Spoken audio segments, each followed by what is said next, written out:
Truckers have rules. Some are written and some aren't. And one of these unwritten ones is that you never trust a shortcut at night. Roads that save you 30 minutes in daylight can cost you everything once the sun goes down. And I broke that rule. I was running late, behind schedule, and the GPS swore this country road was gonna shave half an hour off my route. I've been driving 14 hours straight. Eyelids were now heavy, coffee not doing much but souring my gut. I told myself 30 minutes was definitely worth it, as well as telling myself that the machine knew better than me. The turnoff was easy to miss, just this sagging sign for a farm-to-market road, half buried in the weeds. The asphalt was cracked, striping long gone. I slowed and swung my rig onto it, and watched the highway disappear in my mirrors. In those first few miles, it was absolutely fine, empty but fine. Fields of corn leaning in like they wanted to listen. Half-lit farmhouses here and there, a rusted barn occasionally as well. Then the road began to narrow. Asphalt gave way to dirt. My headlights bounced over ruts, dust curling up in the beams. Trees were crowding closer, blotting out the sky. I gripped my wheel tighter, telling myself that I'd be back on the main highway soon enough. The GPS still showed that blue line ahead, urging me forward. And that's when I saw the first one, this old Buick, stripped down to its frame, sunk in the ditch with weeds growing through the windows. A mile later, a pickup with no doors, its cab peppered with bullet holes. Another mile or two and there was two SUVs now, gutted like fish, resting nose to nose in the trees. Okay, it's a vehicle dumping ground. Rural folks leave junk everywhere. But my throat was dry and my stomach was telling me that this wasn't just junk. These were leftovers. The dirt track dipped off into the hollow, and that's when I saw the first glow, orange flickering like a campfire. As I came around the bend, the beams of my headlights caught them. 3 figures standing around a barrel fire in the middle of the road. Shadows were stretched along and sharp across the dirt. They didn't scatter like deer, they didn't wave at me like farmers or hunters. They just stood there, watching, hands at their sides, fire lighting up their faces. They didn't really look surprised to see me at all. I downshifted and slowed my rig, and one of them stepped forward. He had something long in his hand. It was metal and caught the firelight. A crowbar maybe, or maybe a rifle. It was hard to tell. My heart began slamming in my chest, and the GPS line still said continue straight, but I knew damn well this wasn't a road anymore. This was a trap. I kept the rig crawling, engine primed, headlights washing over the 3 of them like they were part of the road itself. None of them flinched, didn't move either, just stared at me. One with the metal rod, shifting in his weight, and then lifted it slightly, and I finally saw what it actually was. A length of pipe, capped on one end. Not a tool, but definitely a weapon. Every instinct screamed at me to swing wide, gun it, blast past them. But the road was far too narrow, the ditch was extremely deep, and the trees were pressing in tightly. If I tried to swerve, I'd jackknife the trailer and that would be the end of me. The guy in the middle raised his hand like a cop signaling to stop. My headlights painted his face. He wasn't old, maybe mid-20s. His eyes were flat and greasy, like he wasn't fully there. That kind of stare that tells you he's already decided what's about to happen. I braked slowly, praying this was just some kind of local screwing with me. My hand slipped on the wheel, my palms were sweating. It was almost so bad that it felt like oil. And that's when the others began to move as well, from the tree line. More shadows peeled off, 4, maybe 5 of them. They slipped into the ditches and then climbed the berms, boots crunching, all moving toward my rig now. Trap confirmed. I shifted back up, revving the engine hard. The guy with the pipe stepped closer, right into the glow of my brights. He pointed the pipe at my windshield like he was sighting me in. Then I saw him smirk. And that smirk absolutely broke me. I stomped the accelerator and the rig screamed, diesel roaring as I barreled forward. He didn't jump clear, he actually braced, like he was gonna stop 40 tons of steel with his own body. I didn't have time to consider his insanity. I watched him vanish underneath my grill, felt the sickening bump of impact rattle through the cab, and then, was past the fire. The barrel rolled, sparks spilling across the dirt, but it wasn't over yet. The figures scrambled on both sides. One leapt at the steps of the cab, hand slapping the metal, another smashing something against my trailer. The sound of breaking glass was exploding behind me. The rear marker lights had now shattered. I kept the pedal buried though. The dirt road twisted, my rig bouncing hard, but I still didn't lift my foot. The branches clawed at either side of the trailer, snapping like gunfire. The mirrors showed chaos behind me. The fire now shrinking, shadows darting. Somebody running after me with arms pumping like pistons. Then headlights flared up behind me. And not just one set, two, maybe three. Engines gunned, tires sprayed dirt, and suddenly I was no longer the hunter, I was the prey. They were in vehicles that I had not seen parked, hidden somewhere deeper in the trees waiting. The GPS blue line was useless now, frozen, spinning, and recalculating. I didn't need it to tell me what I already knew. I had miles of dirt track ahead of me, and a pack behind me. The Crown Vic from earlier, a battered pickup, and something else low-slung with a screaming engine. They came in fast and reckless, almost like they'd done this chase 100 times before. My trailer fishtailed and mud sprayed. I fought the wheel, felt the back tires bite again. My whole world shrank into a tunnel of my headlights and vibrating wheel in my hands. And then the first shot rang out. Glass exploded on the passenger side, a spider web cracking across the lower pane. My ears rang, and somebody had fired from the pickup, very close now, headlights blinding in my mirror. I ducked low, keeping one hand on the wheel, and jerked the rig left, then right. The trailer rocked, tires screamed. One of them overcommitted. I think the Crown Vic clipped a ditch and flipped, sparks and steel tumbling in my rear view. But the others continued coming. Another shot, closer. A hole punched through the passenger mirror now, the glass raining down in shards. I swore loudly, shifted down, then redlined the engine. The road then suddenly opened up into this wide stretch, fields on either side, no trees.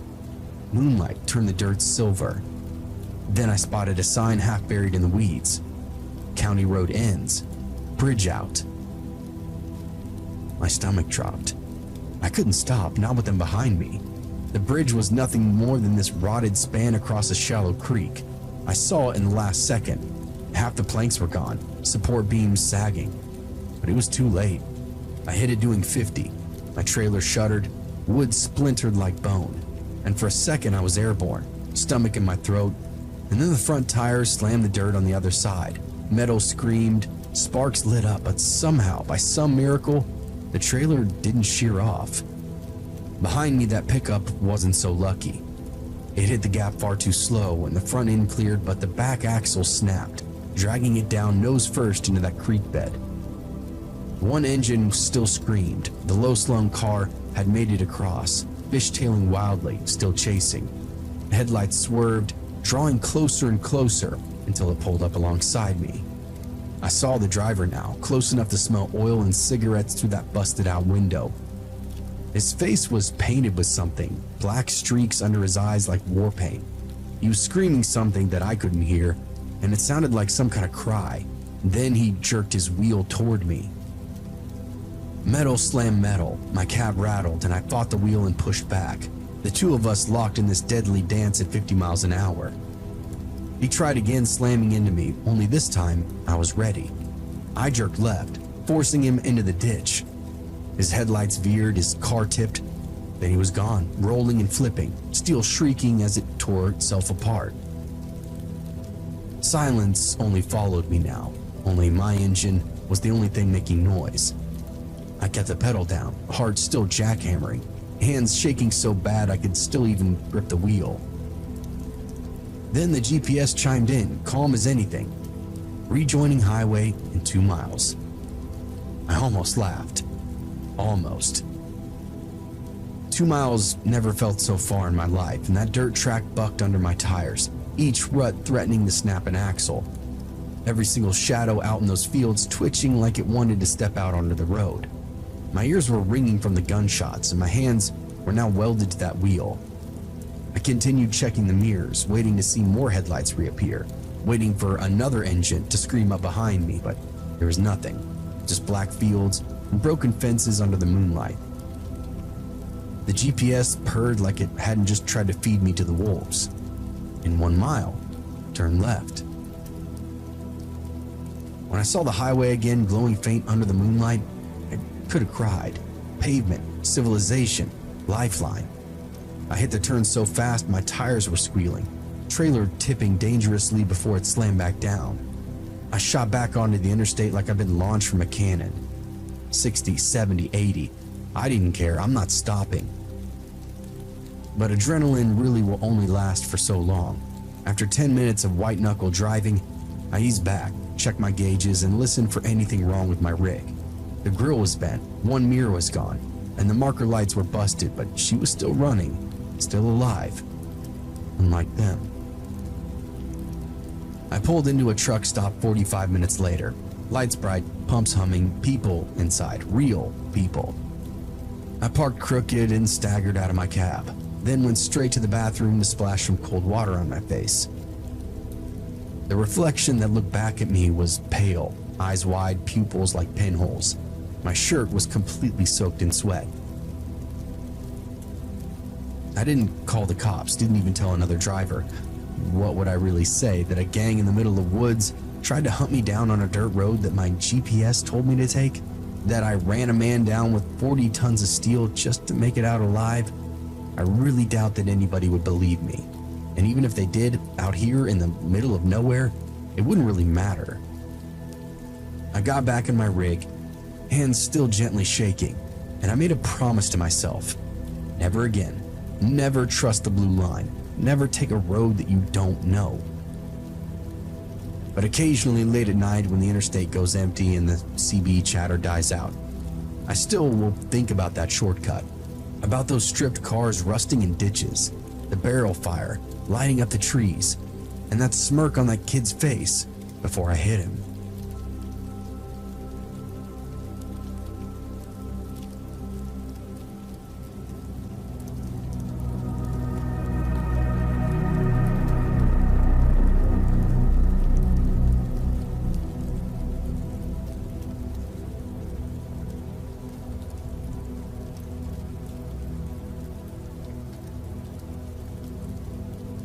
Gravel crunches under the tires as I ease down that last stretch of a dirt road.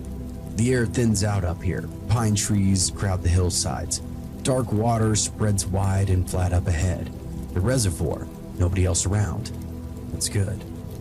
I kill the engine and my daughter kicks her door open before I've even unbuckled my seatbelt. She's got the tackle box in one hand, the rod in the other, already marching up to the shoreline, 15 years old and impatient as hell. I grab the cooler and the net and then follow her down the slope. The water is cold. A breeze ripples across it, carrying the creak of the pines. I scan the bank, the sand, the rocks, and the brush. Quiet.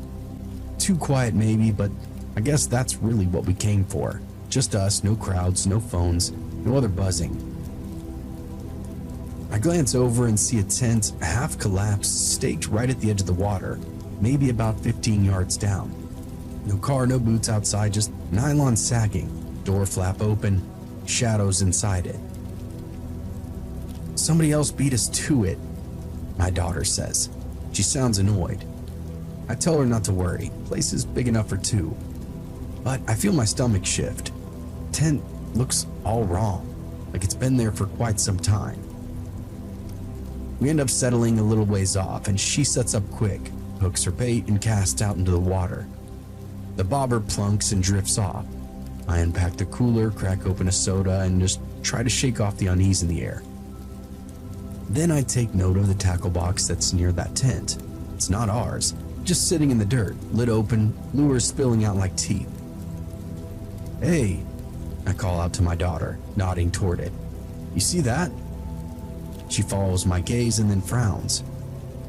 Yeah, weird. We continue fishing anyway. Time drags on, but no bites. And throughout that time, I keep glancing over at the tent, waiting for somebody to crawl out, to stretch, to wave, to do something, but nothing happens. The flap just flutters in the wind and the whole thing sags a little lower. The sun slowly slides down the back of the ridge. The air cools fast. I row us out in that inflatable dinghy. My daughter balanced in the front, line trailing in the water. "Dad?" she says. Her voice makes me turn quickly. She's pointing down.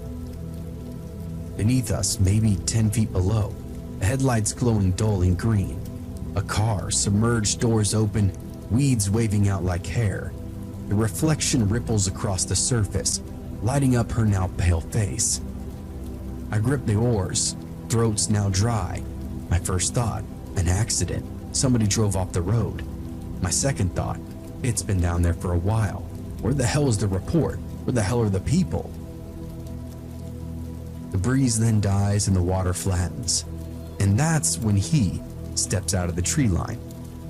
Barefoot, clothes dripping wet, sticking to his skin, moving slowly and steadily down toward that tent. He sees us. Then he starts walking straight into the reservoir. I dig the oars deep, water slapping against the dinghy, plastic flexing underneath us. My daughter twists around, eyes wide, as she watches him. He continues though, he doesn't stop. The man wades out, knees, thighs, waist, water black around him. He doesn't really swim, he doesn't break stride. He just kind of keeps walking, shoulders rolling slow. "Dad, go!" I yank harder, the oars bite. The dinghy skates across the surface, but I still hear him, water churning behind us. He's not fast at all, but he is steady. His face is pale, his lips pulled in tight, teeth clenched, eyes wide and fixed on us. He keeps staring at us like we're already caught. The boat drags and something snags underneath us. I look down. Weed or rope, I can't tell. I yank an oar free and jab at it. My daughter screams. He's gotten closer now, waist deep, shoulders breaking the water. He still hasn't slowed down. He actually snags my daughter's fishing line and starts yanking on her rod. "Cut the line," I shout to her. Her rod's still out, line stretching taut. She fumbles, hands shaking, knife scraping out of the tackle box. She saws at it, plastic wheel whining. Snap and the line breaks.